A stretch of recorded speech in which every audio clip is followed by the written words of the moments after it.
Ever stop and wonder what makes our modern world, well, work? We're about to take a journey into the minds of four thinkers who basically wrote the operating manual for our entire economic system. These weren't just guys in dusty libraries. They were trying to figure out a world that was changing faster than ever, looking for the secret rules that govern how we all live and work together. Okay, let's start with a really simple, almost silly question. Why can you walk into a grocery store pretty much any day and find a loaf of bread? I mean, really think about it. There's no bread czar, no single person in charge of the whole operation from the farmer's field to the shelf. So, how does it happen? Answering that one little question is the key to everything. Well, Adam Smith had a bombshell of an answer. He said, look, you get your dinner not because the butcher and the baker love you, you get it because they're looking out for themselves. And that one idea, that people pursuing their own self-interest could actually create something good for everyone, well, that was the big bang of modern economics.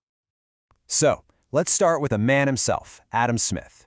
To really get his ideas, you have to understand the world he was living in, a world absolutely buzzing with new ideas, new inventions, and a whole lot of optimism.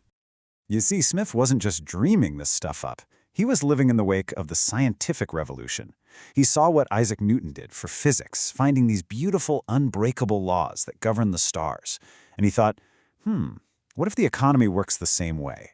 He looked at all the seeming chaos of the Industrial Revolution, with all its new factories and trade, and he didn't see chaos. He saw a system, a hidden order. And that brings us to his most famous idea of all, the invisible hand. It's really this incredible dance between two forces. You've got self-interest, that's the fuel, that's what gets people going. But then you have competition, and that's the steering wheel. It's what keeps that self-interested baker from charging you a fortune for a terrible loaf of bread. Someone else will just come along and sell you a better one for less. Let's just walk through it. The farmer, the miller, the baker, none of them are waking up in the morning thinking, today I will contribute to the public good. Nope. They're thinking, I need to make some money to feed my family. But when you put all those individual motivations together, the result is something amazing. Bread on the shelf for you and me. No central planner needed. It just works. But, okay, Smith's vision was pretty rosy. And it didn't take long for the next wave of economists to come along and, well, pour some cold water on the whole thing. Guys like Thomas Malthus and David Ricardo saw a much darker picture, full of conflict and struggle. Thomas Malthus came up with an idea that is frankly terrifying. He pointed out this scary mismatch in growth rates.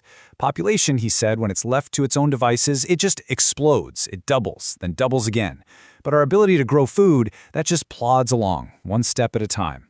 The conclusion was brutal. Humanity was doomed to constantly outgrow its food supply, leading to a never-ending cycle of famine and misery. It's called the Malthusian trap, and it's a bleak thought. David Ricardo was just as pessimistic, but he focused on something different: how we slice up the economic pie. He said, look, as the population grows, we need more food, which means we need more land. That drives up the price of land, making landlords super rich. Great for them, but for everyone else, not so much.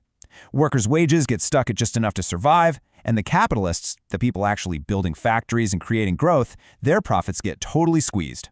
In Ricardo's world, the whole system ends up benefiting only the landlords. But Ricardo wasn't all doom and gloom. He gave us one of the most brilliant, most mind-bending ideas in all of economics: comparative advantage. Just look at this classic example. Portugal is better at making both wine and cloth, so you'd think they should just do everything themselves, right? Wrong. Ricardo showed it's actually better for both countries to specialize in what they're relatively best at and then trade. It's a bit of a brain teaser, but the result is that everyone ends up with more stuff. This was his big argument against the tariffs that were making rich British landlords even richer by keeping out cheap grain. Still, Ricardo's endgame was pretty grim. He called it the stationary state, a point where the class conflict gets so bad that profits just disappear and all economic growth just stops. The economy hits a wall, not because we've run out of ideas, but because the system itself is rigged to choke off the very investment that fuels it. So we're kind of stuck, right? We have Smith's world of perfect harmony on one side and Ricardo's world of constant conflict on the other. This is where John Stuart Mill comes in. He was the great synthesizer, the one who looked at both of these ideas and tried to find a way forward that was a little more human. The key to understanding Mill is this idea of utilitarianism. It sounds complicated, but it's simple. The right thing to do is whatever creates the most happiness for the most people. For Mill, Economics wasn't just a science to describe the world, it was a tool to make the world a better, happier place. And this led to his absolute masterstroke, his great separation. He said, okay, the laws of production, how we make stuff, that's like physics. You can't really argue with it. But the laws of distribution, how we divide all that stuff up, that's totally different. That's not a law of nature. That's just a matter of human rules, customs, and choices. And if we made the rules, we can change the rules. This was a game changer. It meant poverty and inequality weren't inevitable. They were a choice. The implications of this were just huge. Suddenly, there was a legitimate role for society, for government, to step in. Mill argued that the free market is great, but it's not perfect. He believed we had a moral duty to intervene in things like education, to protect children from exploitation, and to stand up for the rights of workers. He wasn't trying to overthrow the system, but he was saying that a hands-off, laissez-faire approach just wasn't good enough. And remember Ricardo's bleak stationary state where growth stops?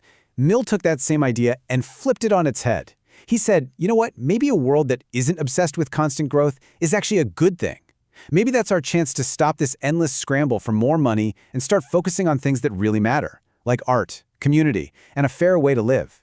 For him, it wasn't an end, but a new beginning. So, why does any of this stuff from 200 years ago still matter? Because if you listen closely to the debates we're having right now, today, you'll hear the echoes of these classical economists everywhere. I mean, think about it. Every single argument we have about how much the government should be involved in the economy, whether we need more or less regulation. That is a modern-day replay of the debate between Adam Smith's invisible hand and John Stuart Mill's call for social responsibility. When we talk about climate change, about whether our planet can sustain endless economic growth, that's Thomas Malthus's ghost whispering in our ear. And when people wonder if we should shift our focus from GDP to things like well-being and sustainability, they are channeling J.S. Mill's vision of a better stationary state. And maybe the biggest debate of our time, wealth and income inequality. Who gets what and why? That entire urgent conversation is happening on the battlefield that David Ricardo first mapped out. He was the one who forced us to ask not just how do we get rich, but who gets to be rich. So at the end of the day, these thinkers, from Smith's beautiful clockwork market to Ricardo's gritty class struggle to Mill's hopeful, humane vision, they didn't just give us answers. They gave us the questions. The big, tough, essential questions about how we should live together that we are still trying to figure out right now.